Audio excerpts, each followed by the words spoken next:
old Zane Smith, who started on the pole, and then we've got one around into the wall, and it's the 10 of Ed Pompa.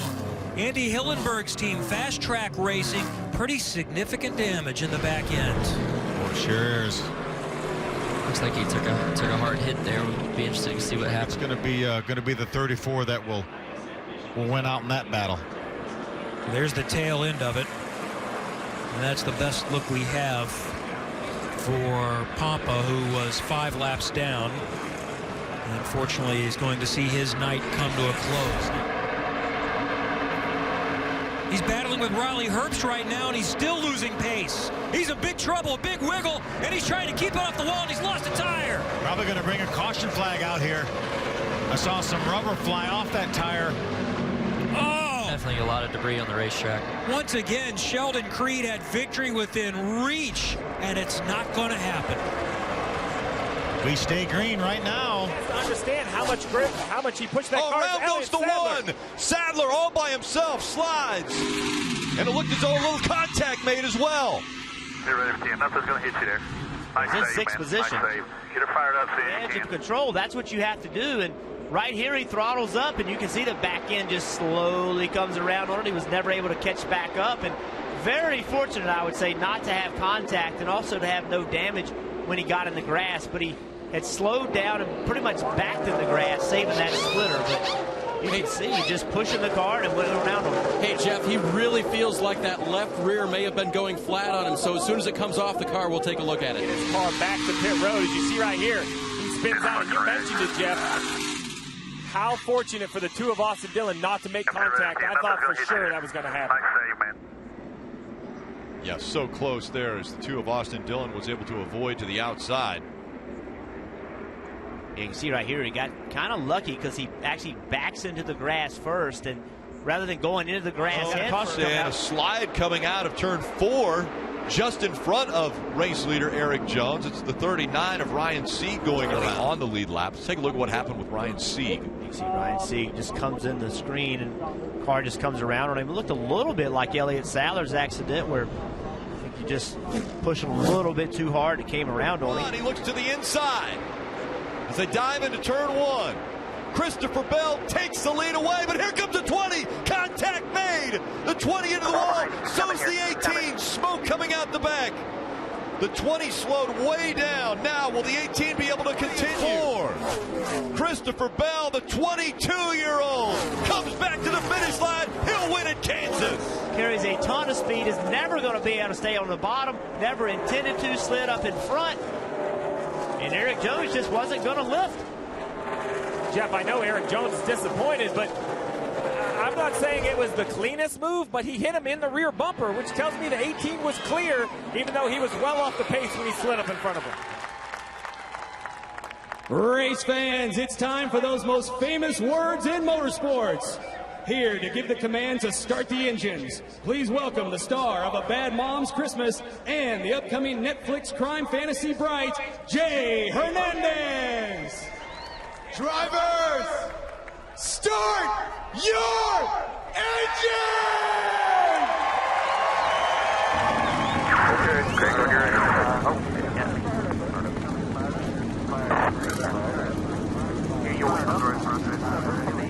Same lane as the car in front of them. So that's their explanation, that the front row was supposed to be the one to establish that lane. And the caution comes out, the 83 up into the wall in turn 2. This is changing very quickly. Marty, the 42 on pit road in front of you. Could be a huge development. You see the hood going up. Kyle Larson said he thinks the engine is going bad on the 42 car. On the front stretch, smoking down the apron here, Rick.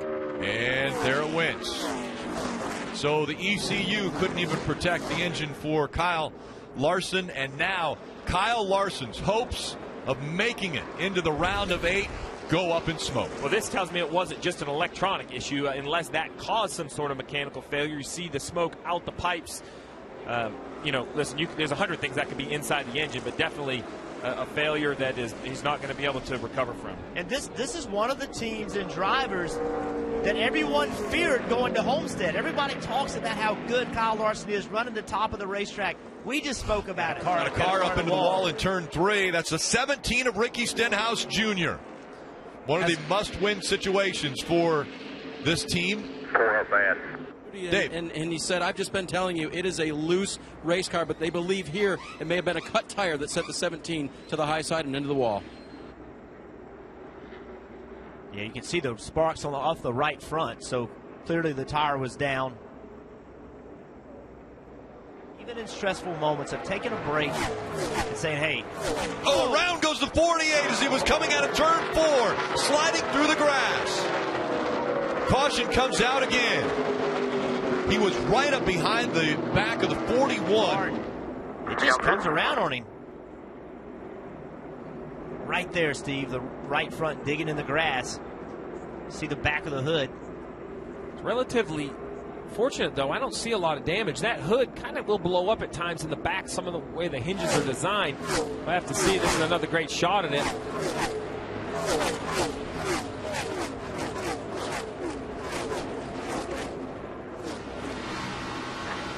Great view from the 88 car. See, it just came around on him, but that's a good example of how, these drivers aren't just riding around. You're driving these cars to the very edge, and once you cross over that edge, it's easy to get out of control. This right here is the shot you want to see. Luckily, it seems like there was a lot of rain overnight, so you're just concerned that this is very muddy. You're going to dig in, but it seems like you kind of stayed on top of the grass. Clint Boyer. 48 around up into again, the wall. It's the 48 one more time around. And so the caution again comes out.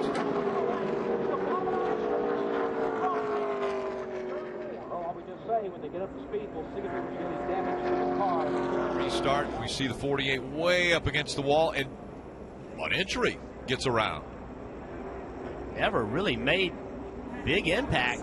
I think the biggest issue for the 48 right now is that whatever issue they had before this wreck, and also they just used another set of tires. They had 2 stickers before that stop, and it glued up another set. So they're in dire straits there. So no major impact, I don't think, Steve. No, I don't see an impact, but I'm asking NASCAR right now. I want to know if the 48 ever cleared the 5-minute clock. Remember, he was in the last accident, so he was put on the clock. The team came to pit road, made the repairs. That was fine. But the only way to clear that clock is to make minimum speed. Of Eric Jones and the 24, and around goes the 77 of Jones, almost up over the wall as they hit hard. That Kenseth. The 20 of Kenseth involved, as is the 1 of McMurray. A big wreck coming out of turn 2. Inside, watch your inside. We're rolling, guys. 4 flat. See them coming off turn 2, and Eric Jones' car gets loose, puts a little bit too much wheel back to the right, and basically head on into the wall, and then major impact behind, got him up in the air. I think that was Daniel Suarez, perhaps, that made the first impact. It looked like the 19 car, that orange and white car. But as we mentioned, the 20 involved, the 1 of Jamie McMurray, both involved in the playoffs, part of the round of 12. There's the big hit right there for the 20 car. You see Jimmy Johnson on the left-hand side of the screen sliding through. Impact is right here. And that's so. He's still out there. You see 3. Easy, easy, easy. Stay low, stay low, stay low, stay low.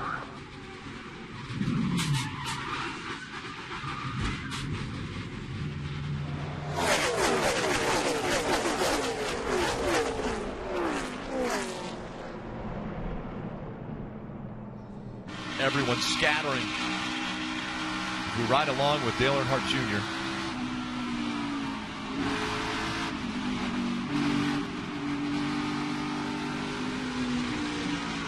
Get low, get low, get low. Stay where you are. Wait, just check up, check up, check up, check up. Keep coming. Big, high, big. Right here, the wheel, just a little too much wheel back to the right. Daniel Suarez absolutely nowhere to go. 14 of Clint Boyer, heavy damage with the 19 as well. And we saw the 43 of Eric Almirola was also involved. Unbelievable wreck on lap 199, the Hollywood Casino 400. 77. Right now, the top 3. Martin Truex Jr. Caution comes out. The 47 goes around. A.J. Allmendinger. And so this will put everybody to rest as far as if a caution comes out or not. Right here he comes in in the frame. The car gets very loose. You can see all the damage on the car. Car obviously wasn't driving very well. Just got away from him. But these cars are hard to drive anyway, but once they get damaged, you get all that body damage and suspension damage, they become that much more difficult. So again, A.J. Allmendinger brings out now the 10th caution of the day. Martin Truex Jr. was going to be short as far as fuel to be able to get to the end.